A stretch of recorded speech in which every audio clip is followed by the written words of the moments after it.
Hanggang saan nga ba ang kayang gawin ng isang pusong nagmamahal? Paano nga ba malalaman ng tao kung nakilala na niya ang tinatawag nilang the one? Para kay Chantal, naniniwala siya sa mga signs.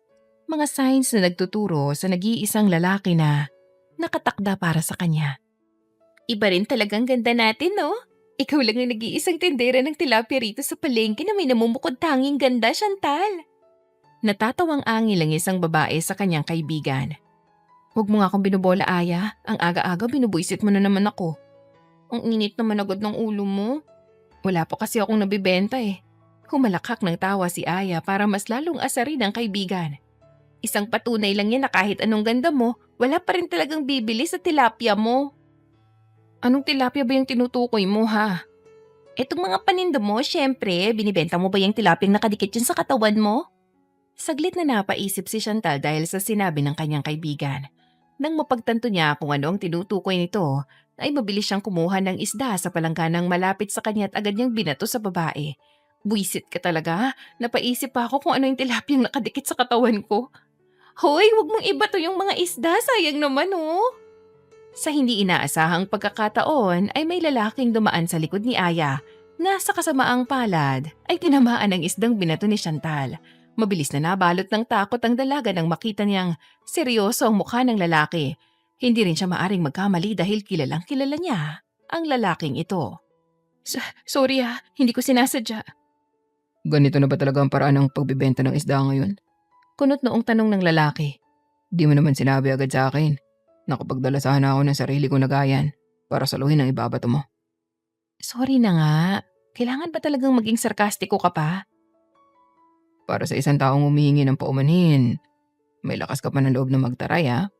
Patatawarin mo ba ako o hindi? Ang dami mong sinasabi. Paano kung ayoko? Pinag-cross ni Chantal ang mga kamay niya sa kanyang dibdib.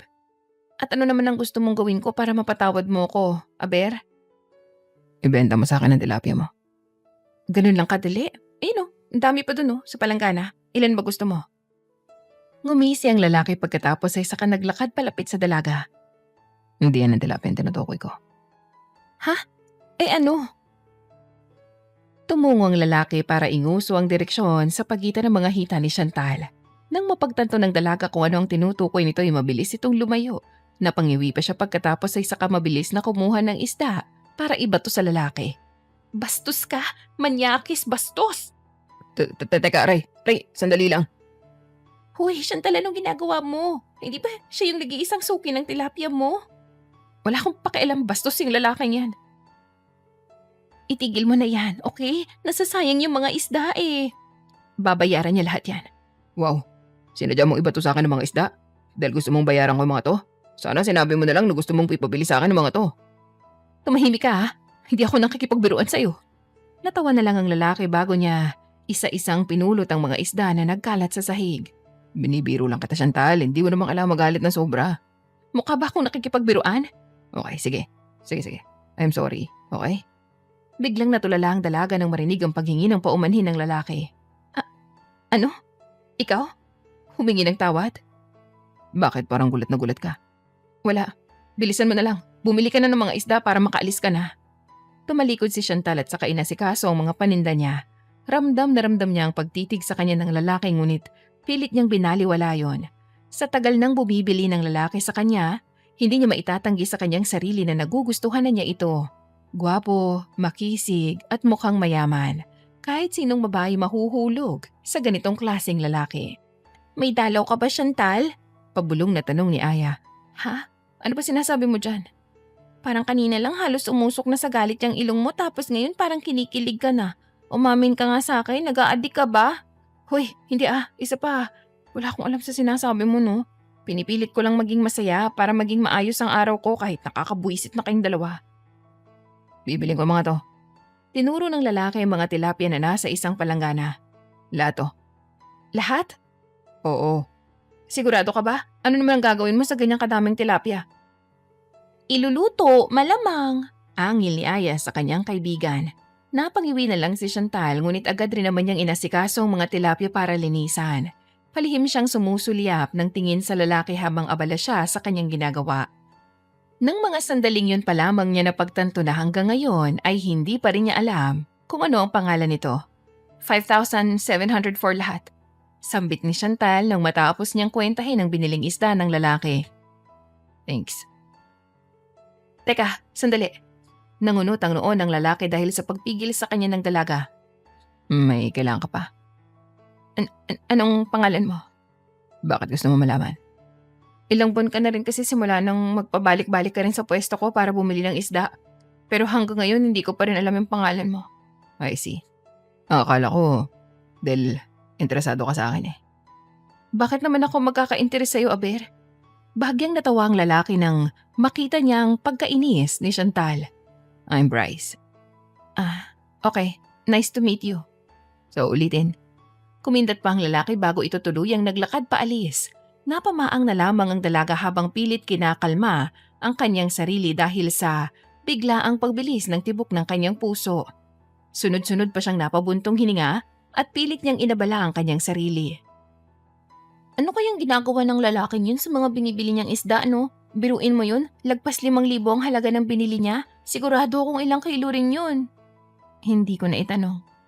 Siyempre, hindi mo talaga may isip na itanong tungkol sa bagay na yun. Mas inuna mo pa kasing malaman yung pangalan niya eh. Ikaw umamin ka nga sa akin, Chantal. May gusto ka ba sa lalaking yun? Wala, no? Mabilis na nag-iwas ng tingin ng dalaga. Bakit naman ako magkakagusto sa isang lalaking katulad nun? Aba, malay ko ba? Baka ganun ang mga type mong lalaki eh. Alam ni Chantal na nagsisinungaling lamang siya kanina, pero hindi niya magawang umamin sa kaibigan niya. Sigurado kasi siyang pagtitripan siya nito araw-araw at aasarin kaya mas pinili na lamang niyang ilihim ang tungkol sa nararamdaman niya para kay Bryce. Sa paglipas ng mga araw ay napansin ni Chantal na mas dumadalas na ang pagpunta ni Bryce sa palengke para bumili ng mga tinitinda niyang tilapia. Kung noon ay linggo-linggo itong pumupunta doon, ngayon naman ay halos araw-araw na. Sa kabila noon ay hindi maituon ng dalagang atensyon sa binata dahil meron siyang sariling problema na kailangang harapin. Ano na Chantal? Hanggang kailan mo kami paasahin na magbabayad ka? Inuubos mo ba talaga mga pasensya namin? Galit na singhal ng isang lalaki pagkatapos ay sa kaisa-isang tinulak ang mga palanggana ng isda sa kanyang harapan. Ang pinakaayaw ko sa lahat yung niloloko ako. Gusto mo ba talaga makita kung paano ako magalit? Ilang beses ko bang sasabihin sa'yo na wala akong alam sa utang na sinisingil niyo sa akin? Ni minsan na hindi pa ako nangutang. Utang yun ng magaling mong ama. Dahil patay na siya, ikaw ang magbabayad nun. At bakit kailangan ako? Si tatay naman palang may atraso sa inyo Patay na nga siya, di ba? Paano pa namin siya sisingalin? Ang inutil na yun. Hindi ko na problema yun. Labas na ako sa atraso niya sa inyo kaya wag niyo na akong guluhin. Bigla na lang tumawa ang lalaki pagkatapos ay saka lumapit sa dalaga. Wala ka talagang ideya, Chantal. Sa tingin mo ba'y ganun na lang yung kadali? Malaki ang halaga ng inutang ng ama mo sa amin. Kaya hindi pwedeng hayaan na lang namin yon. Dahil ang patay na siya. Ikaw ang anak niya. Kaya naman ikaw ang sasalo sa naiwan niyang utang. Huwag kang lumapit. Tinulak ng dalagang lalaki. Tigilan mo na ako, Tomas. Kahit na ano pa ang gawin at sabihin mo rito ay hindi ako magbabayad sa inyo. Wala akong kailangang bayaran. Manang-mana ka sa ama mo. Pareho kayong mga inutil. Isang malakas na sampalang umugong sa paligid. Halos mawala ng balanse si Chantal dahil sa pagkakasampal sa kanya ng lalaki. Mabuti na lamang at nakahawak agad siya sa upuan na malapit sa kanya. Huwag mo hintayong maubos ang pasensya ko, Chantal. Hindi ako magdadalawang isip na isunod ka sa ama mo kapag kinakailangan. Sa tingin mo ba matatakot ako sa pagbabanta mo, ha? Mas mabuti pang patayin mo na lang ako ngayon kaysa sa magsayang ka ng oras sa paniningil sa akin dahil hindi kita babayaran. Pinisil ni Tomas ang magkabilang pisngi ng dalaga. Kung wala kang perang maibayad, pwede ka namang makiusap sa ibang paraan. Iba na lang ibayad mo. Sabihin na lang natin na tatanggapin ng boss ko ang katawan mo bilang kabayaran. Mabilis na nag-init ang mukha ni Chantal dahil sa inis at bago pa niya namalayan ay nasampal na niya ang lalaki. Huli na para magsisi siya dahil kitang-kita niya kung paano ang gulat na nakabalatay sa mukha ni Tomas at mabilis na napalitan ng galit. Nababaliw ka na talaga? Ang lakas na lumusampal na ko Dahil sa labis na pagkataranta, ginamit ni Chantal ang paninda niyang isda para ipagbabato sa lalaki. Hindi ito ang unang beses na may mga lalaking pumunta sa kanya para maningil ng utang ng namayapa niyang ama. Kaya naman, kahit papano ay hindi na siya nakakaramdam ng takot. Aray, buwisit ka talagang babae ka. Hoy, ano ginagawa niyo sa kaibigan ko? Malakas na sigaw ni Aya mula sa malayo. Hindi niyo ba talaga siya titigilan ha? Gusto niyo bang isumbong namin kayo sa mga pulis? Sa tingin niyo ba matatakot pa kami sa mga pulis? Baka naman ang pulis ay matakot na sa amin. Maya-maya lang ay may mga lalaki nang pumasok sa palengke. Sa pagkakataong ito ay may dala na silang mga baril. Doon na nangilabot si Chantal, maging ang mga kaibigan at iba pang mga tao sa palengke. Nasaan ang tapang mo, Chantal? Bakit parang nanginginig ka na sa takot? Mapang-asar na angil ni Tomas bago siya naglakad palapit sa dalaga. Huwag mong ubusin ang pasensya ko, naintindi mo? Madali naman akong kausap eh. Kung babayaran mo ang utang ng ama mo, magkakasundo tayo. Kung hindi, handa akong tuparin ang hiling mo. Napatayin ka na lang. Handa akong patayin ka rito ngayon mismo. Ano ba? Layuan niyo nga yung kaibigan ko. Huwag ka na makialam dito kung ayaw mo madamay ka. Di kami magdadalawang isip na patayin ka rin kasama ng kaibigan mo to. Wala kayong mapapala sa akin, okay? Tumigil na lang kayo dahil nagsasayang lang kayo ng oras. Pinilit ni Chantal na maging matapang at labanan ng mga titig ni Tomas. Gawin niyo na kung ano gusto niyong gawin, pero wala pa rin kayong makukuha na kahit piso sa akin. Napalunos ang dalaga nang marinig ang sunod-sunod na pagkasa ng mga baril ng mga taong nasa likod ni Tomas. Sa kabila nun, hindi pa rin siya nagpatinag.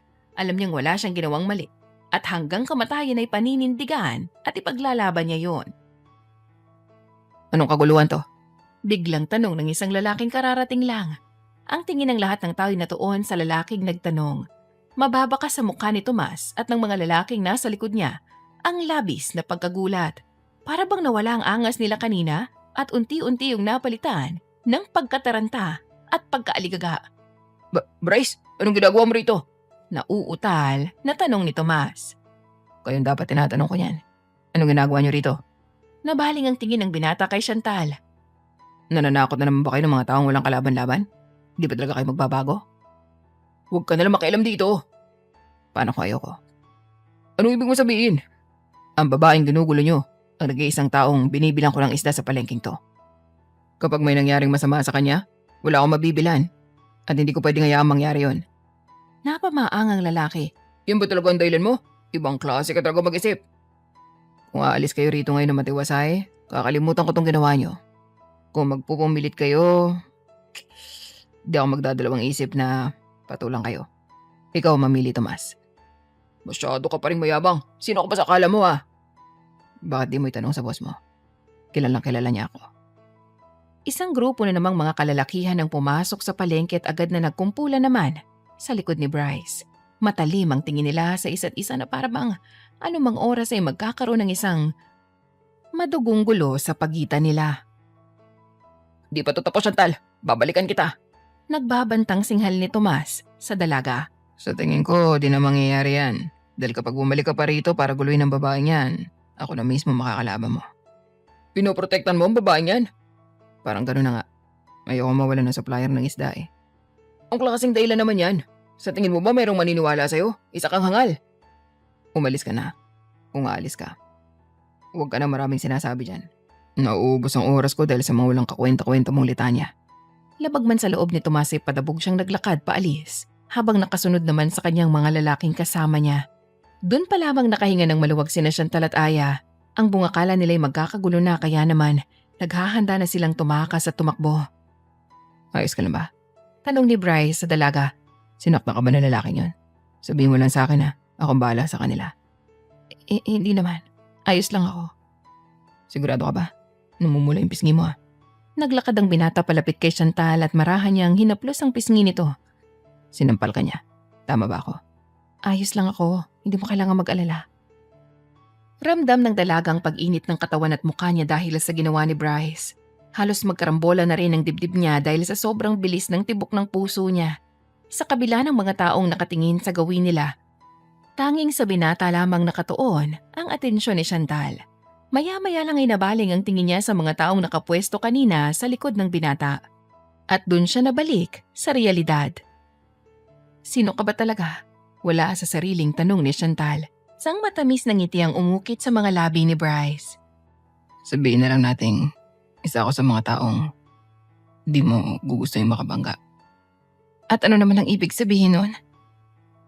Masyado ka maraming tanong, Chantal.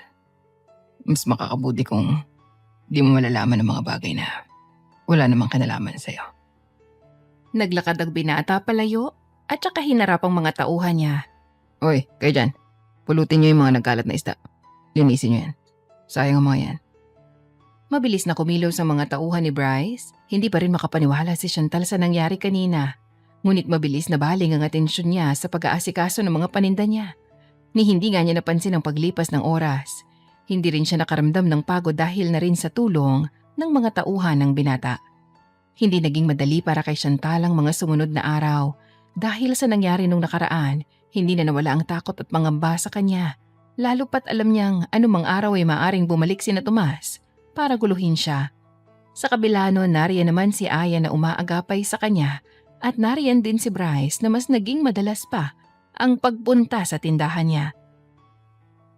Ano ba talaga kasi ang ginagawa mo sa mga isdang to? Kunot noong tanong ni Chantal habang naglilinis ng isda.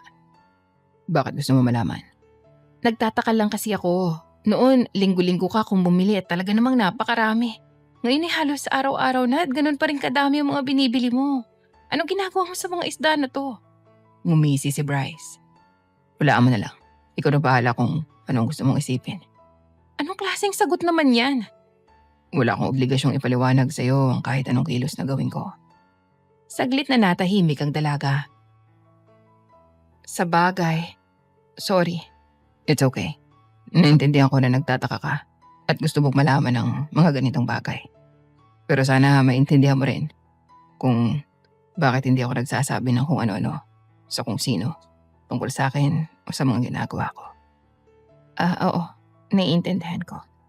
Minabuti na lamang ni Chantal na bilisan ang ginagawa at nang matapos ay agad niyang iniabot sa binata ang mga binili nitong isda.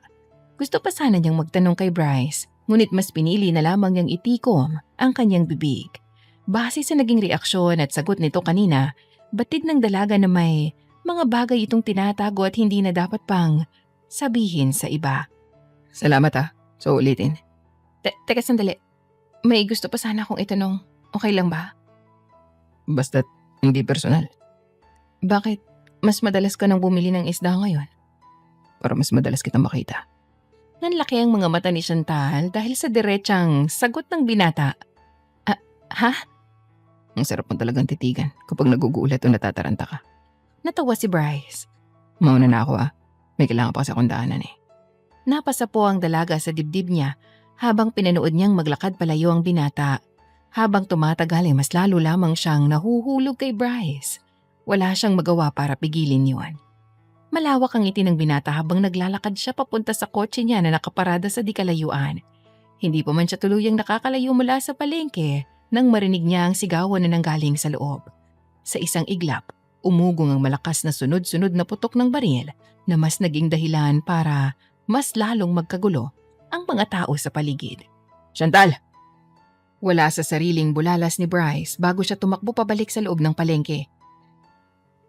Hindi mabilang ng mga kalalakihang nakasuot ng itim na pantakip sa mukha ang walang awang bumabaril sa paligid, ni hindi man lang nila alintana ang mga tao o kahit na anong matamaan nila. Chantal! Chantal, gumising ka! Aligagang sigaw ni Aya. Napatakbo ang binata palapit sa pwesto ng dalaga. Ano nangyari? Bakit may dugo siya? Hindi ko din alam. Bigla na lang nagkaroon ng gulo pagkatapos may mga putok ng baril. Nakita ko na lang siyang natumba. Napayukom ng kamao ang binata ngunit mas inuna niyang buhati ng dalagat dali-dali itong dinala paalis ng palengke. Humabol naman si Aya kay Bryce hanggang sa makarating sila sa kotse nito. Sama ako. Kailangan ako ng kaibigan ko. Sakay na. Nang masiguradong komportable ang posisyon ng dalaga ay pinaharurot na ni Bryce ang kanyang kotse papunta sa pinakamalapit na ospital. Nang mga sandaling yun ay nabalot ng kaba at pag-aalala ang binata na kahit siya'y hindi malaman kung bakit niya nararamdaman yun. Ang tanging nasa isip lang niya ay madala agad sa ospital si Chantal at makabalik sa palengke para malaman kung ano ang pinagmulan ng gulo. Bantayan mo siya, okay? Kahit anong mangyari, wag kang alis sa tabi niya. Seryosong bili ni Bryce kay Aya. Saan ka pupunta? Anong gagawin mo? Babalik ako. Kailangan ko malaman kung sino may gawa nito. Bakit? Sisiguraduhin ko magbabayad sila sa ginawa nila. Bago pa muling makapagtanong si Aya ay nagmamadali nang naglakad paalis si Bryce. Inasikaso naman agad ng nurse si Chantal at agad na dinala sa emergency room. Halos maluha si Aya habang pinagmamasdan ang duguan niyang kaibigan. Kumapit ka lang, Chantal, malalampasan mo rin to. Pinanood ni Aya ang mga doktor at nurse na gamutin ng kaibigan niya. Sa kabilang banda naman, blanko ang mukha ni Bryce nang bumaba siya sa kotse niya. Batid niyang umalis ang mga lalaki kanina dahil naging tahimik na ulit sa palengke. Boss, ano nangyari dito? Tanong ng isang lalaking humahangos na lumapit kay Bryce. Wala akong ideya. Kaya tayo narito para alamin yun. Naunang maglakad papasok ng palengke ang binata. Ang tingin niya ay agad na natuon sa pwesto ng tindahan ni Chantal at doon niya napagtanto na pinuntirya talaga ng mga lalaki ang tindahan niya. Batid ni Bryce na si Chantal talaga ang pakay ng mga lalaki kanina na mas naging dahilan para makaramdam siya ng matinding galit at puot. Boss, di ba tindahan to nung binibila mo ng isda? Kunot noong tanong ng tauhan ng binata. Nasangkot ba yung babaeng yun sa isang gulo? Bakit umabot sa ganitong lahat? Makinig ka mabuti sa akin, Billy. Gusto ko pumunta ka ngayon sa kuta ni Leo. Magsama ka ng ilang mga tauhan natin at bigyan mo sila ng isang granding babala. Leo? Anong kinalaman niyo rito, boss? Nakita ko si Tomas dito noong nakarang araw. Ginugulo niya si Chantal. Kaya sigurado kung sila rin may kagagawa nito. Ano bang meron sa babaeng yun? Bakit parang napapalibutan siya ng mga mafia, boss? Umiiling na saad ni Billy. Masusunod, boss. Kami na bahala. Huwag na huwag mong babanggitin ang titulo na yan. Alam mo namang hindi ko gusto yan. Alin, boss? Ang pagiging mafia, boss? Naningkit ang mga mata ni Bryce at tinitigan niyang maigi ang tauhan niya. Di mo na kailangang ulitin. Sa susunod na babanggitin mo pa yan, mawawalan ka na ng dila. Naiintindihan mo? Oo, boss. Umalis na tayo. Sapat na mga impormasyon na nakita ko ngayon. Naglakad na paalis si Bryce at mabilis namang sumunod sa kanyang mga tauhan niya palabas ng palengke. Nang mga sandaling yun, matinding galit at pagkasuklam ang bumabalot sa binata. Ngayon, alam na niya kung sinong may kagagawan ng nangyari kay Chantal. Alam na rin niya kung ano ang dapat niyang gawin para matapos na ang lahat ng to. May pupuntahan ka ba, boss? Di ka sasabay sa amin? Nagtatakang tanong ni Billy. Magkita na lang tayo sa kumpanya ko mamaya. Dadaan pa ako ospital. Bakit, boss? Sino na ospital? Huwag ka na maraming tanong. Sasakay na sana ng kotse ang binata nang bigla siyang matigilan. Kuhanin mo nga itong mga binili kong isda kanina. Alam mo na kung saan mo dadalhin yan, ha? Kapag hinanap ako ng mga bata, sabihin mo na lang, may dinaanan ako saglit. Sige, boss. Hindi pa rin mapakali si Bryce habang nasa biyahe siya papunta sa ospital. Hindi naman niya kailangan magmadali, ngunit halos paharurutin na niya ang kotse niya para lamang mabilis na makarating sa ospital. Bryce! Gulat na bulalas ni Aya nang makita niya ang binata. Bumalik ka. Kailangan ko masigurado maayos ng kalagayan ni Chantal. Tumigil na yung pagdudugo ng natamo niyang sugat. Nasa private room na rin at nagpapahinga pero hindi pa rin siya nagigising. Mabuti naman kung ganun. Pwede ba akong pumasok? Oo naman. Matindi ang awang naramdaman ni Bryce nang makita niya ang kalagayan ni Chantal sa loob. Marahan siyang naglakad palapit sa kama nito at saka naupo sa tabi. Pinagmasdan niya ang mukha ng dalaga na parang natutulog siya. Maya-maya lang ay hinawakan niya ang kamay nito. Bakas ang magkahalong galit at lungkot sa kanyang mga mata. Sisiguraduhin ko magbabayad ng mga tao may gawa nito sa'yo. Pabulong na sambit ni Bryce. Basta siguraduhin mo lang na magiging okay ka na makakalabas ka rito ng ospital. Sa halos ilang buwang pagkakakilala ni Bryce sa dalaga, ngayon lang niya napagtanto sa kanyang sarili kung gaano ito kahalaga para sa kanya. Batid niyang may nararamdaman na siya para kay Chantal, ngunit ng mga oras at sandali na hawak niya ang mga kamay nito, ay pinagmamasdan niya itong natutulog sa kama ng ospital. Sa kanya lang natanggap ng buo yun. I'm sorry. Di na dapat tumantong sa ganito ang lahat. Nung umpisa pa lang dapat ay kumilos na ako. Di na sana nasaktan ng ganito. Marahang idinampi ni Bryce sa kanyang pisngi ang kamay ng dalaga. Di ko lubos akalain makakaramdam ako ng ganito nang dahil sa isang babae. Gusto nga siguro kita. O baka nga mahal na kita. Nanatili ang binata sa tabi ni Chantal ng araw na yon. Nakatulog nga siya sa tabi nito habang nakaupo. At nanatiling nakahawak sa isang kamay ng dalaga. Kinabukasan ay nagkaroon na rin ng malay si Chantal at ang unang bumungad sa kanya yung mukha ni Bryce na mahimbing na natutulog sa tabi niya. Bryce? Nahirapan ngunit puno ng pagkagulat na bulalas ni Chantal. Nandito ka? Bakit? Gising ka na? Teka, totoo ba to? Gising ka na nga. Nananaginip ba ako? Kinusot-kusot pa ng binata ang mata niya. Gising ka na ba talaga? Oo, Ano bang ginagawa mo rito? Bakit diyan ka natutulog? Binabantayan ka. Ha? Bakit? Nangunot ang noo ni Bryce. Ano ba sa tingin mo? Bakit binabantayan ng isang tao ang isang pasyente sa ospital? Kasi nag-aalala siya.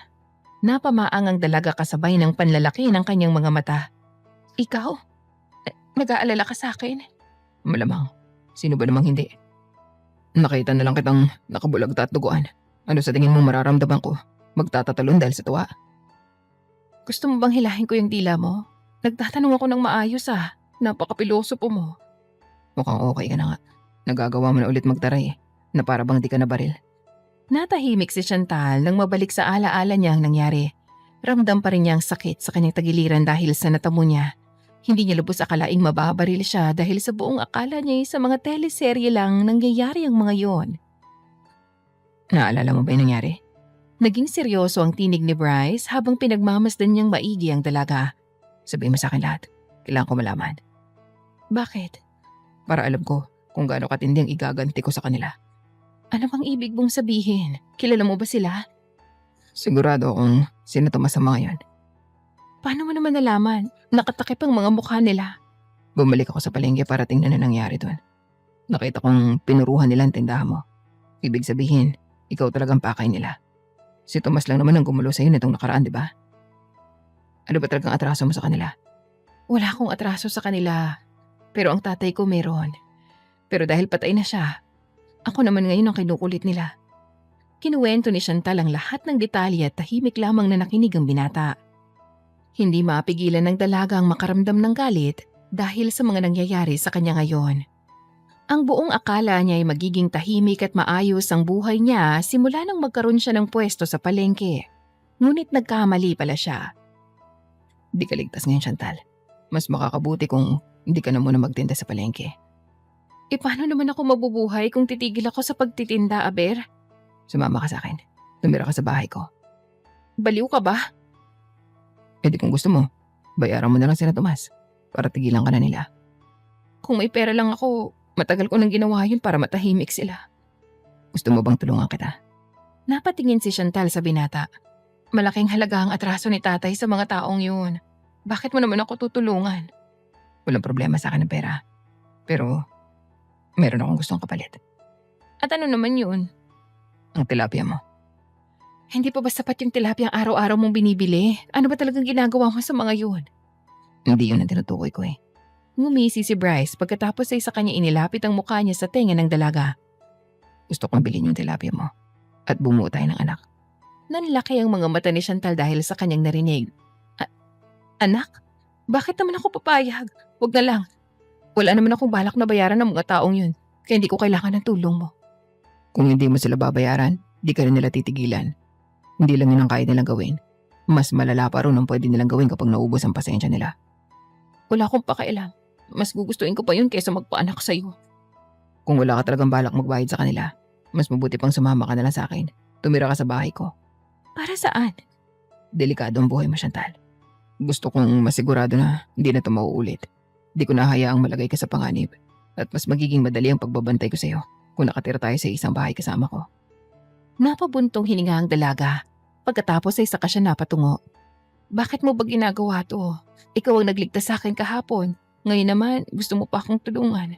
Ano bang mapapala mo sa mga ginagawa mo? Sabihin na lang nating masisigurado kong ligtas ang supplier ko ng isda. Baliw ko na nga talaga. Nagpatuloy sa pag-uusap ang dalawa at hindi nagtagal napapayag na rin ni Bryce ang dalaga. Naiintindihan naman ni Chantal ang naisiparating ng binata kung kaya't hindi na rin siya masyadong tumutol sa gusto nitong mangyari. Isa pa, pabor na rin naman yun sa kanya dahil makakasama niya sa isang bahay ang lalaking nagugustuhan niya. Sa paglipas ng mga araw ay naging abala si Bryce. Sa kabila nun, napansin niyang naging madali lang para kay Chantal ang makapag-adjust sa pagtira nito sa bahay niya. Isang linggo ring nanatili sa ospital ang dalaga at nang makalabas ito agad siyang isinama ng binata sa bahay nito. Boss! Patakbong pumasok si Billy sa opisina ng binata. Masamang balita, boss. Galit na galit si Leo dahil doon sa ginawa natin sa kuta niya. Malaking gulo to. Wala akong pakialam. Kulang pa yun para pagbayaran nilang ginawa nila kay Chantal. Kumikilos na sila boss. Hindi ko alam kung anong plano nila pero magsisimula na sila. Anong ibig mo sabihin? Sa ulat ng isa nating tauhan, nagmamatsyag sa palengke. Bumalik doon ang tauhan ni Leo para muling manggulo kay Chantal. Dahil wala siya roon, wala rin sila napala. Inaasahan kong gagawin nila yun. Kaya sinama ko na si Chantal. Sabi nung kaibigan niya, may mensahe raw na pinapasabi si Tomas. Nangunot ang noo ni Bryce. At ano naman yan? Hindi mo raw matatago habang buhay yung babaeng yun. Sisiguraduhin daw nilang matatapos ang lahat sa lalo madaling panahon. Kailangan rin natin maganda. Alam naman natin kung ano ang kayang gawin ng grupo ni Leo. Mabuti pa nga boss. Hindi pa rin namin malaman kung kailan sila susugod eh. Basta mas mainam nakahanda tayo anumang oras. Ipinatawag ni Bryce ang lahat ng kanyang mga tauhan para makapagplano kung paano nila haharapin ang grupo ni Leo. Isang mafia boss din si Leo at sa mundo nila ay kilala rin ito. Maraming natatakot sa kanya, ngunit hindi si Bryce. Sa kalagitnaan ng pagpupulong ni na Bryce ay bigla na lang nag-ring ang cellphone nito. Hello, sino to? Bryce? Si Bryce ba to?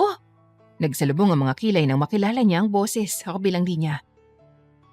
Ikaw ba yung kaibigan ni Chantal? Tama ba? Bakit napatawag? May problema ba? Si Chantal! Nasa panganib si Chantal! Ha? Anong ibig mo sabihin? May mga tao sa bahay mo, marami sila at may mga baril. Bibisitahin ko sana siya pero hindi... Hindi na pinatapos ni Bryce ang sinasabi ng babae dahil ibinaba niya na ang tawag. Napakuyom siya ng kanyang mga kamao bago siya humarap sa kanyang mga tauhan. Matinding galit ang nararamdaman niya ng mga sandaling yun at hindi niya malaman kung paano siya kakalma. Kailangan na natin kumilos. Nasa panganib si Chantal. Ha? Paano nangyari yun, boss? Sumugod sila sa bahay. Anak naman ng tete. Tara na!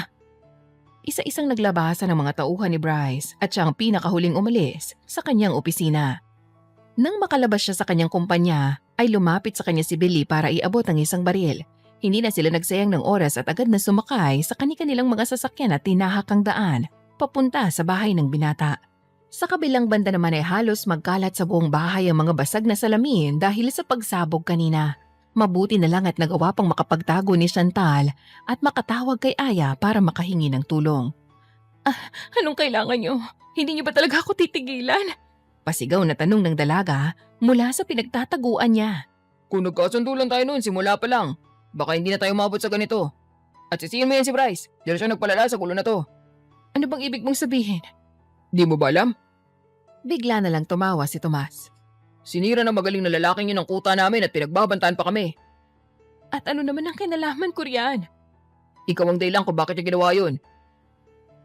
Isang lalaki ang sumulpot sa tabi ni Tomas. Sino ka sa buhay niya? Bakit handa siyang kalabanin ako para sa'yo? Sino ka? Ako si Leo. Ang papatay sa'yo. Muli na namang umugong ang sunod-sunod na putok ng baril. Walang ibang nagawa si Chantal kundi ang maingat na gumapang sa sahig para makalipat ng pwesto. Napakapit siya ng mahigpit sa hawak niyang baril. Hindi man niya alam kung ano ang ginagawa niya ng mga sandaling yun ngunit nakatatak sa isip niya ang kailangan niyang lumaban para sa kanyang sarili. Alam mo, aaminin ko na pahanga mo ako, Chantal. Di ko lubos akalain na magkakaroon ka ng lakas na loob na labanan kami ngayon. Siguro kakaibang babae ka, kaya nagka-interes sa'yo si Bryce. Wala akong alam sa sinasabi mo. Kilala mo ba talaga ang lalaking sinamahan mo? Alam mo ba kung anong klaseng lalaki siya? Hindi ako interesado sa buhay at pagkatao niya. Mukhang yan ang pagkakamaling ginawa mo. Sumama ka na lang basta-basta sa isang taong hindi mo palubusang kalala. Sumilip si Chantal sa bintana. Kitang-kita niya sina Thomas at Leo pati na rin ang mga tauhan nila na nakatayo sa harap ng bahay. Napasinghap siya nang makita niya ang mga nakabulagtang katawan ng mga tauhan ni Bryce. Mas lalong umigting ang galit na nararamdaman niya dahil sa sinapit ng mga taong ito. Bakit niya ba talaga ginagawa to? Ano ba talagang kailangan niyo sa akin? Sabihin na lang natin na ikaw magiging dahilan para matalo at mapabagsak namin si Bryce. Sagot ni Leo. Anong ako? Anong sinasabi niyo? Wala ka talagang kaide-ideya? Sunod-sunod nang pumasok ang mga tauhan ni Leo sa bahay. Ginawa ni Chantal ang lahat para makapagtago ngunit hindi yun naging madali. Ang ilan sa mga lalaking nakakita sa kanya ay mabilis niyang binabaril. Naging maingat siya sa pagbaril sa mga ito. Pilit iniiwasang mapatay ang mga ito. Sa kabila nun ay mas naging mainit at madugo ang bawat sandali habang lumilipas ang oras. Paano ba yan? Wala ka na matatakbuhan. Nakangising angil ni Leo nang makaharap na niya ang dalaga sa kusina. Napabilib mo ako, Chantal. Nagawa mong talunin ang kalahati sa mga kasama ko. Kung papatayin niyo ako, gawin niyo na. Dahil kapag nagkaroon ako ng pagkakataon, ako nang tatapos sa inyo. Para sa isang babae, masyado kang mayabang. Para sa isang lalaki, masyado kang madaldal. Napangiwi si Leo. Unti-unti na siyang naiinis dahil sa dalaga. Gusto mo na ba talaga mamatay? Sa isang iglap ay nakatayo na ang lalaki sa mismong harapan ni Chantal. Mabilis siyang hinablot ang mukha nito at mahigpit na pinisil ang panga nito. Impit na napadaing ang dalaga dahil sa sakit. Pero pilit pa rin niyang pinakitang hindi siya natatakot. So ka natutong lumaban, Chantal. Tinuruan ka ba ni Bryce? Anong kapalit ng lahat ng tulong na nakukuha mo sa kanya? Itong katawan mo ba? Bastos ka! Pinilit ng dalagang magpumiglas, ngunit nabigo siyang makawala mula sa mga kamay ni Leo. Mas lalo pang humigpit ang pagkakapisil nito sa pisngi niya, dahilan para mas lalo siyang napadaing sa sakit. Alam mo, pwede naman kitang buhayin kung ibibigay mo sa akin ang katawan mo. Hindi na napigilan ni Chantal ang galit at nasampal niya ang lalaki. Sa kabila ng gulat, mabilis namang nakabawi si Leo dahil sinakal niya ang dalaga at tinulak ito sa pader. Sinubukan pa nitong kumawala, ngunit nabigo siya dahil mas malakas siya kay Chantal. Manang-mana ka sa ama mo. Pareho kayong umuubos ng pasensya ko. Bitawan mo siya! Malakas na sigaw ng isang lalaki pagkatapos ay sunod-sunod na nagpaputok ng baril. Mabilis na nagtakbuhan si Leo at Tomas, pati na rin ang mga tauhan nila para makapagtago. Ang ilan ay dumiretso papalabas ng bahay, ngunit doon nila nakasalubong ang mga tauhan ni Bryce. Muli na namang sumiklab ang labanan sa paligid ng bahay. Kaliwat kanan ang putukan at may ilan pang pagsabog. Chantal, ayos ka lang ba? Sabihin mo sa akin, may masakit ba sa'yo? Tumakbo ang binata palapit sa dalaga at agad siyang niyakap nito. Tell me you're okay, Chantal. Please, tell me you're okay. Oo, ayos lang ako. Napatingin si Bryce sa baril na nasa tabi ng dalaga. Anong ginagawa mo? Bakit may baril ka? Lumalaban para mabuhay. Ano nangyari sa mga bantay mo rito? Hindi mo malakita yung mga nakabulagtang katawan sa labas? Hoy Bryce, dapat mong bigyan ng reward ang babae niyan dahil nagawa niyang talunin ang kalahati sa mga tauhan ko. Biglang sigaw ni Leo. Ayop ka, pagbabayaran mo ang ginawa mo. Ikaw ang magbabayad, Bryce. Sisiguraduhin kung matatapos ka sa araw na to. Humigpit ang pagkakahawak ng binata sa baril niya. Kikilos na sana siya nang biglang hawakan ni Chantal ang mga braso niya dahilan para mapatigil siya. Mabilis na nagsalubong ang mga kilay ni Bryce nang lingunin niyang dalaga. Bakit? May problema ba? Anong plano mo? Anong ibig mong sabihin? Siyempre lalabanan ko sila. Tatapusin ko ang gulo sa pagitan namin dalawa. Gulo? Mahabang kwento, Chantal. Hindi ito ang tamang oras para dyan. Ang mabuti pa magtago ka na. Kami nang bahala rito. Umiling ang dalaga. Gusto kong tumulong. Gusto kong maging parte ng plano mo. Di na kailangan. Ayoko malagay sa panganib ang buhay mo. Kaya ko ang sarili ko. Napabuntong hininga si Bryce bago niya nasapo ang noo niya. Sigurado ka ba? Hindi basta-basta ang papasukin mo. Nakita mo naman kung anong kayang gawin ni Leo, di ba? Papatayin ka nila kapag nakakita sila ng pagkakataon. Alam ko. Kaya kung gustong tumulong dahil hindi ko kayang magtago na lang habang ikaw nakikipaglaban sa kanila. Napaiwas ng tingin si Chantal. Hindi ko kayang makita kang masaktan. Hindi mo na ako dapat inaalala. Nabubuhay ako sa ganito kagulong mundo. Kaya sanay ako sa ganito. Ano? Hindi pa ba kayo tapos dyan? Gusto niyo ba kayo na lang ang tapusin ko? Sarkastikong singhal ni Leo. Huwag na kayo magsayang ng oras, Bryce. Magkakamatayan na tayo rito. Isa lang ang matitira. Isa lang ang maiiwang mafia boss. Nanlaki ang mga mata ni Chantal sa narinig niya. Mafia boss? Ikaw? Isa kang Nabalot ng putukan at pagsabog ang paligid na siyang pumutol sa sasabihin ng dalaga. Mabilis na kumilo si Bryce at hinila ang dalaga palabas ng kusina. Naghalap sila ng maaari nilang taguan. Habang ang mga kalaban na nasasalubong nila ay mabilis na bumubulagta. Lumipas ang oras at walang katapusang pagbabarilan at unti-unti nagdabawasan ang mga tauhan ni Leo at Bryce. Hindi nagtagal ay naubusan na sila ng mga bala kung kaya't wala silang ibang nagawa kundi ang magsuntukan. What the hell, Chantal? Saan mo natutunang gumamit ng baril? Hindi makapaniwalang bulalas ng binata. Sa tatay ko. Paano? Gusto mo ba talaga magkwento ako ngayon? Baka nakakalimutan mo hindi pa tapos ang laban. Right. Sorry. Hey Bryce, pagod ka na ba? Magtatago ka na lang ba? Nang aasar na sigaw ni Leo. Kilala mo ako, di ba? Sigurado kung alam mong hindi ako napapagod sa ganito. Bigla na lang sumulpot si Tomas sa tabi ng dalaga at mabilis siya nitong hinila. Kahit nagulat, nagawa namang sipain ni Chantal ang binti ng lalaki at nang indahin nito ang sakit, ay saka siya nagkaroon ng pagkakataon para bumuelo at muli itong sipain. Hanggang dyan na lang bang kaya mo? Matapang na tanong na dalaga. Buisit ka talagang babae ka. Huwag ka mayabang. Chantal, sa likod mo! Sigaw ni Bryce. Sa isang iglap ay nasa tabi na ng dalaga si Bryce at nakaharang niya ang pagsuntok na ginawa ni Leo. Napangisi ang binata habang titig na titig sa kanyang kalaban. Makikita sa kanilang mga mata ang matinding galit at pagkasuklam na nararamdaman nila para sa isa't isa. Sa tingin mo ba, hahayaan kitang saktan mo si Chantal? Ano ba talaga sa'yo ang babaeng yan? Bakit pinoprotektahan mo siya? Anong pakialam mo? Natatakot ka bang malaman kung ano siya para sa'yo? Huwag ka mag-alala dahil magkasama kayo mamamatay rito. At paano ka naman nakakasiguradong mapapatay mo kami? Ako si Bryce. At alam mo kung ano ang bitbit na dilubyo ng pangalan ko. Mayabang pa rin hanggang ngayon. Tingnan natin kung hanggang saan niyang kayabangan mo. Nagsimula ng magsuntukan sina Bryce at Leo. Pareho silang mabilis na kumilos at sunod-sunod ang pag-atake sa isa't isa. Samantalang natuon naman ang atensyon ni Chantal kay Tomas na ngayon ay nakabangon na. Silang dalawa naman ang nagtuos at nagpalitan ng pag-atake. Hinihingal na huminto sa pagsuntok at pagsipa si Chantal, ngunit isang malaking pagkakamali pala yon dahil mabilis na nahabol ni Tomas ang buhok niya. Mabuti na lang at nakahanap siya ng pagkakataon para purasahang pilipitin ang braso nito para makawala siya.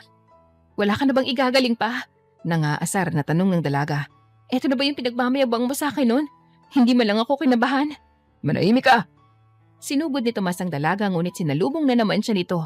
Bago pa sila tuluyang magkalapit ng bahagya ay umipod si Chantal para patidin ang paa niya. Diretsong nasubsob sa lupa ang lalaki at napadaing pa siya dahil sa sakit noon. Paano ba yan? Mukhang may resulta na. Biglang sambit ni Bryce na ngayon ay nakatayo na sa tabi ni Chantal. Nangunot ang noon ni Leo ngunit agad niyang napagtanto kung ano ang nangyayari. Naubos na ang mga tauhan niya, tanging dalawa na lang sila ni Tomas ang natitira. Mabilis namang pumalibot sa kanilang dalawang natitirang tauhan ni Bryce. Hanggang dito na lang, Leo. Dito na matatapos ang lahat ng kasama mo. Hindi mo na masasaktan si Chantal. Sa tingin mo ba ganun na lang kabilis ang pagkatalo ko? Huwag ka nang lumaban. Mas mabuti pang pagdusahan mo na lang ang mga kasalanan mo sa kulungan. Di ako papayag. Isa sa atin ang mamamatay ngayong araw na to. Nanlaban pa si Leo at Tomas sa mga tauhan ng binata na nakapalibot sa kanila, ngunit wala silang nagawa. Nakahanap naman ng pagkakataon ng lalaki para makapulot ng isa pang baril na meron pang bala. Hindi siya nagdalawang isip na barilin si Chantal, ngunit nakita yun ni Bryce kung kaya't agad niya itong hinila para makaiwas. Tarantado! Angil ng binata pagkatapos ay sa kanya pinulot ang baril na malapit sa kanya. Isang putok ng baril ang nagpatahimik sa buong kapaligiran. Nanlaki ang mga mata ni Chantal nang makita niyang pagbagsak ni Leo sa lupa. At kasunod noon ay ang pagdanak ng dugo na nagmumula sa tama ng baril sa katawan niya. Okay ka lang ba? Nasugatan ka ba? Nag-aalalang tanong ni Bryce pagkatapos ay hinila niya palapit sa kanya ang dalaga para yakapin ng mahigpit. Ayos lang ako. Good. Marami ka ipapaliwanag sa akin. Pero mas kailangan mong magpahinga ngayon. Dadali kita sa ospital para mapatingin ko ang mga natamo mong sugat. Hindi na kailangan. Ayos lang ako. Huwag ka na makulit, Chantal. Di biro tong kinaharap natin ngayon. Mas makakabuti to para sa'yo. Napangiwi ang dalaga. Okay, fine. Nagulat na lang si Chantal nang bigla siyang buhati ng binata. Pinagahampas niya pa ang balikat nito ngunit hindi naman ito natinag. Dahil sa pagod at pananakit ng katawan ay kusa na lang din huminto ang dalaga sa pagpupumiglas. Hinayaan niyang buhatin siya ni Bryce hanggang sa makarating sila sa kotse. Huwag mo na ulitin yun, ha? Halos pabulong na sambit ni Bryce nang makasakay na sila sa kotse. Ang alin? Ang ilagay ang sarili mo sa panganib. Ang lumaban ka sa ama ko. Kaya ko naman ang sarili ko eh. Hindi mo kailangan mag-alala. Kahit na, di mo kailangan lumaban para sa sarili mo. Dahil nandito na ako. Ako nang gagawa nun. Ako nang lalaban para sa'yo. Napapaang si Chantal pagkatapos ay sa kanya nilingon ng binata. Bakit mo naman gagawin yun? Dahil supplier mo ko ng isda? Dahil gusto kita. Ha? Hindi na itago ng dalaga ang kanyang pagkagulat. Bigla na lang din bumilis ang tibok ng puso niya habang unti-unting umaakyat ang init ng katawan niya sa kanyang mukha. Mabilis siyang napaiwas ng tingin at sunod-sunod na napabuntong hininga para ikalma ang kanyang sarili. Gusto kita, Chantal. Kaya handa akong gawin ang lahat para masigurado ko ligtas ka. Di ko hayaang may mangyari pa ulit na masama sa'yo. Niloloko mo ba ako? Anong trip ba to? Baka naman pagod lang yan ha. Tara na sa ospital para makapagpatingin ka na rin. Hinawakan ni Bryce ang kamay ng dalaga. Seryoso ako. Ang mabuti pa pumunta na tayo sa ospital, okay? Baka hindi ka lang nakakapag-isip ng maayos ngayon. Saglit na tumitig ang binata kay Chantal. Maya-maya lang ibinitawan na niyang kamay nito at sa kanya pinaandar ang kanyang kotse. Pareho silang tahimik habang nasa biyahe at nang makarating sila sa ospital, ay nagpaasikaso rin sila agad sa mga nurse. Sa paglipas ng mga araw ay halos mayat mayang bumabagabag sa dalagang mga sinabi ni Bryce. Hindi pa rin siya makapaniwala sa mga inamin nito at batid niyang kahit na anong tanggi pa ang gawin niya ay talaga namang hulog na hulog pa rin siya sa binata. Iniiwasan mo ba ako? Seryosong tanong ni Bryce nang maabutan niya sa kusina ang dalaga. Ha? Bakit naman kita iiwasan? Hindi no? Sigurado ka ba?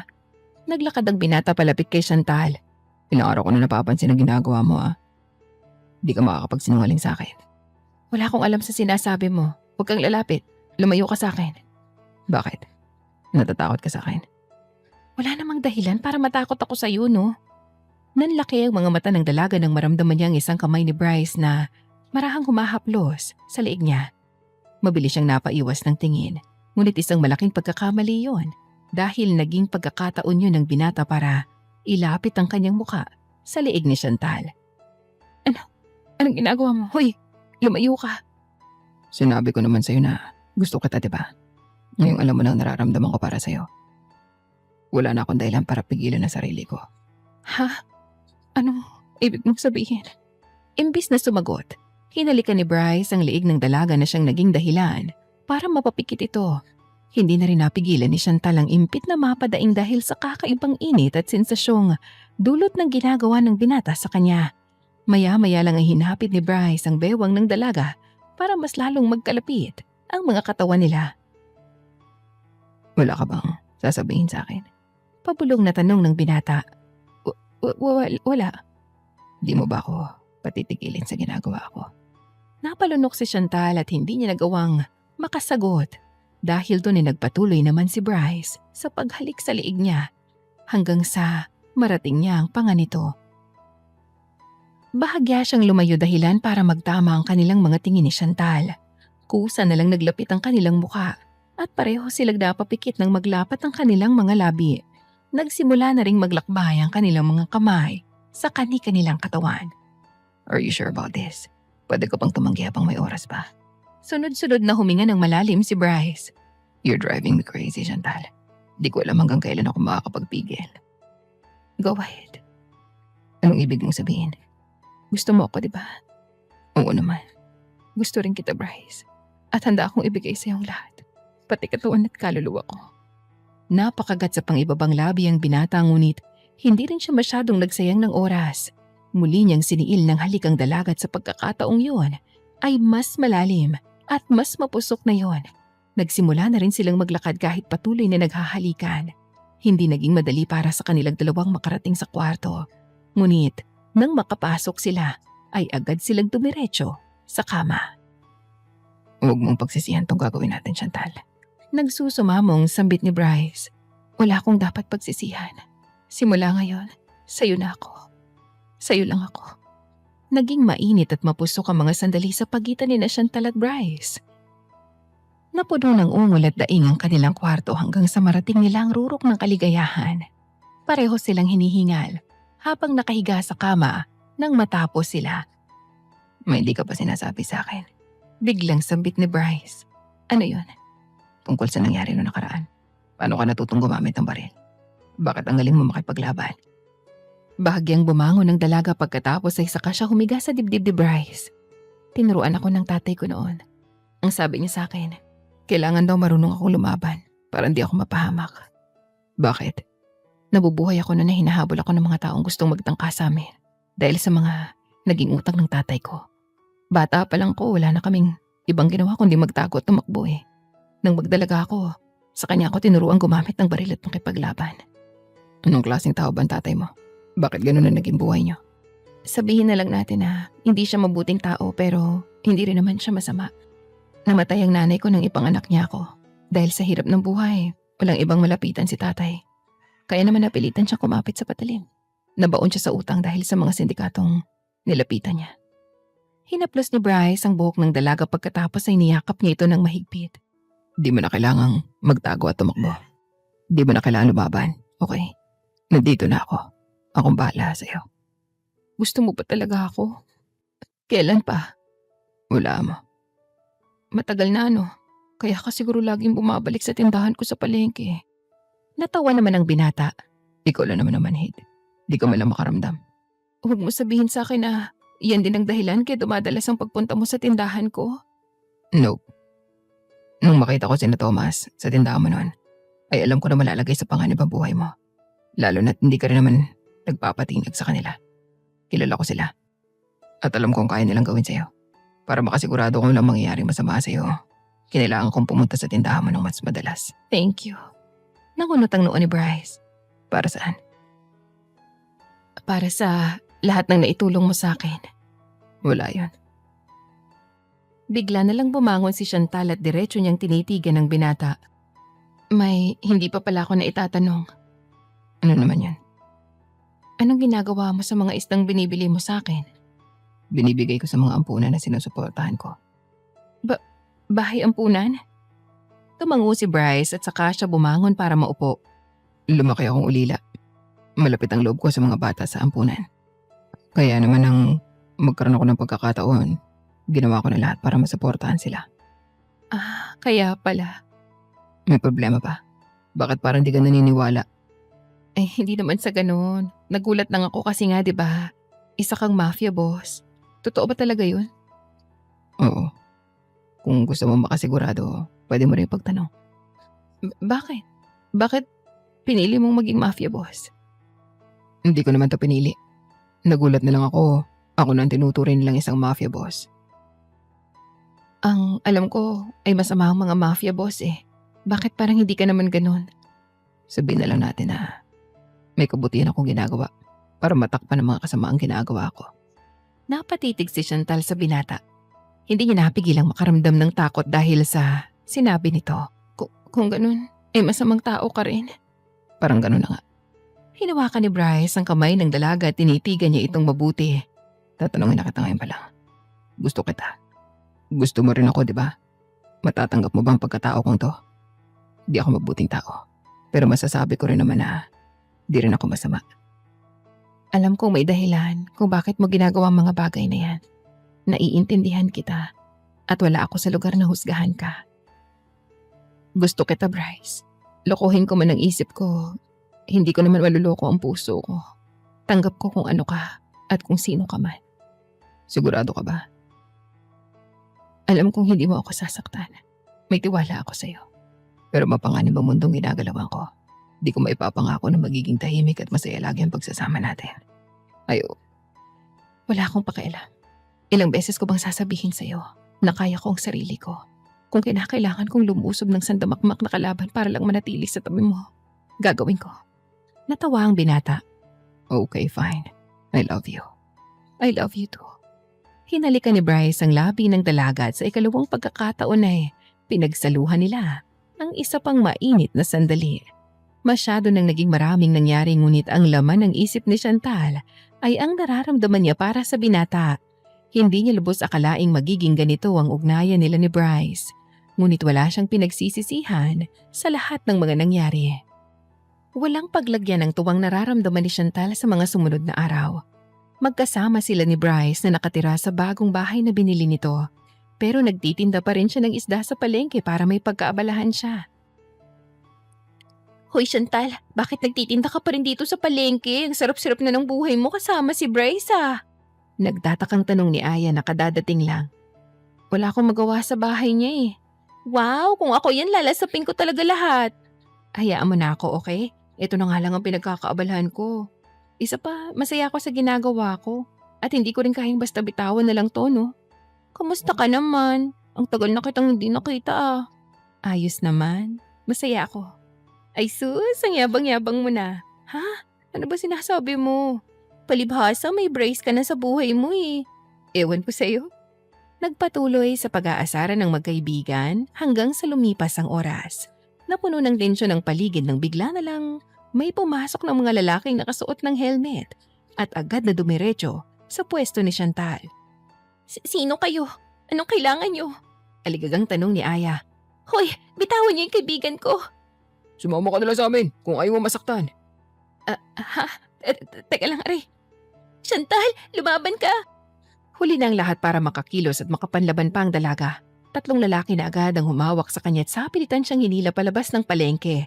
Isang van ang naghihintay sa kanila ngunit hindi agad sila nakasakay dahil na rin sa pagpupumiglas ni Chantal. Bitawan niyo ako, sabi. Hoy, ibalik niyo yung kaibigan ko. Bilisan na natin pre, baka mapurnado pang plano. Sino ba kayo? Ano ba kailangan niyo sa akin? Sumama ka na lang para matapos na lahat ng to. Isang panyong puti ang itinakip ng lalaki sa bibig ni Chantal at maya-maya lang ay unti-unti na itong nanghina at nawala ng malay. Doon na nagkaroon ng pagkakataon ng mga lalaki para isakay ang dalaga ng mabilis at pinaharurot nila ang van paalis. Hindi na rin nagawang humabol ni Aya at nang makaalis ang mga ito, isang malawak ng ngiti ang sumilay sa kanyang mga labi habang pinapanood niya ang paglayo ng van. Oras ang lumipas bago muling nagkaroon ng malay si Chantal. Napasapo pa siya sa kanyang ulo nang bumalatid ang sakit dito. Mabilis siyang nabalot ng pagtataka habang inililibot ang kanyang tingin sa madilim na paligid. Nasaan ako? Anong lugar to? Mabuti naman at gising ka na. Aya, anong nangyayari? Gusto ko na agad humingi ng tawad sa iyo Napag-utusan lang ako kaya sana hindi ka magalit sa akin. Ha? Anong sinasabi mo? Maring napapikit ang dalaga nang biglang bumukas ang ilaw at magliwanag ang paligid. Mabagal ang naging pagmulat ng kanyang mga mata hanggang sa manlaki ang mga ito nang makita niya ang suot niya. Surprise! Ano to? Wedding gown? Halika na, kanina ka pa namin hinihintay na magising eh. Teka lang, ano ba talaga nangyayari? Imbis na sumagot ay hinawakan ni Aya ang kamay ng kaibigan niya at hinila niya ito palabas ng kwartong kinaroroonan nila hanggang sa labas ng isang hotel. Napamaang na lang si Chantal nang tumambad sa kanyang isang simbahan na siyang patutunguhan nila. Aya, ano ba talagang nangyayari? Naguguluhan ako. Tanong ni Chantal. Bakit nakasuot ako ng ganito? Sino bang ikakasal?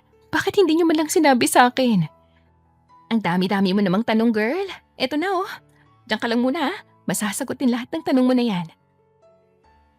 Naiwang mag-isa ang dalaga sa harap ng pinto ng simbahan at tumakbo naman agad paalis si Aya. Maya-maya lang ay bumukas ang pinto ng simbahan at nagsimula ng isang nakakakilig na musika sa loob. Nasa loob na si Aya at sumisenya sa kaibigan niya para maglakad na ito papasok. Ang tingin ni Chantal ay nakatuon sa lalaking nasa harap ng altar at naghihintay sa kanya. Bryce, ano to? Wala sa sariling tanong ng babae nang makalapit na siya sa altar. Kasal natin.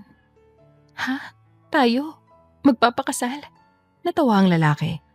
Oo, ayaw mo ba? Hindi naman sa ganoon pero hindi pa nga tayo magkasintahan eh. Hindi mo pa nga ako niligawan tapos magpapakasal na tayo agad. Isa ako mafia boss, Chantal. Di uso sa akin na ligaw-ligaw na yan. Kapag gusto kitang pakasalan, pakakasalan kita agad. Huwag ka na magreklamo, okay? Ang ganda-ganda ng suot mo ngayon. Gusto kitang angkinin ngayon mismo. Nasa simbahan tayo. Hinampas ni Chantal ang dibdib ng lalaki. Sana man lang sinabihan mo ko para akong iwan kanina natatakot pa ako't nanlalaban. Kung sinabi namin sa'yo, hindi na matatawag na sorpresa to, no? Ewan ko sa'yo. Natigil sa pagtatalo ang dalawa nang dumating ang pare at nagsimula ang seremonya ng kasal. Hindi makapaniwala si Chantal sa nangyari. Hindi pa nga nawawala ang takot at kaba niya kanina nang may dumukot sa kanya. Sa kabila noon, unti-unti na rin namang nababalot ng saya ang buong pagkatao niya. Dahil totoo ang nangyayari, magpapakasal na silang dalawa ni Bryce. You may now kiss the bride. Sambit ng pare, napuno ng ingay ang simbahan matapos nilang marinig yun. Umawang naman ang mga labi ni Chantal habang nakangisi na agad si Bryce nang harapin nilang isa't isa. You're so perfect right now, Chantal. Hindi man ako kailangang bulahin. Nagsasabi lang naman ako ng totoo. Ang dami mong sinasabi. Hahalikan mo ba ako o hindi? Sabik ka na sa labi ko. Nanlaki ang mga mata ni Bryce nang hilahin siya ng babae at mabilis na siniil ng halik. Mas lalong lumakas ang sigawan ng mga tao dahil sa ginawa ni Chantal. Ngunit ang atensyon niya ay nakatuon lamang sa labi ng lalaking mahal niya. Mahal na mahal kita, Mr. Mafia Boss. Mahal na mahal din kita, Miss Tindera ng Tilapia. Naging maayos at masaya ang kasalan ni na Chantal at Bryce, pati na rin ang kaunting salo-salo na pinaghandaan nila. Habang lumalalim ang gabi at nagkakasiyahan ang kanilang mga bisita, ay hindi napigilan ni Chantal na alalahanin ang mga nangyari sa buhay niya. Hindi pa rin siya makapaniwalang magiging asawa niya ang isang katulad ni Bryce.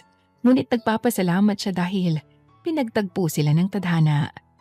Hindi nagtagal ay nagkaroon ng anak sina Chantal at Bryce at tuluyan nang nakumpleto ang kanilang pamilya.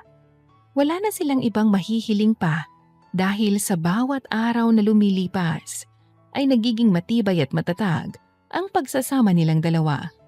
Totoo na kapag tinamaan ka ng pag-ibig ay gagawin mo ang lahat para sa taong mahal mo. Katulad ni Bryce na handang gawin ang lahat para protektahan ang babaeng mahal niya.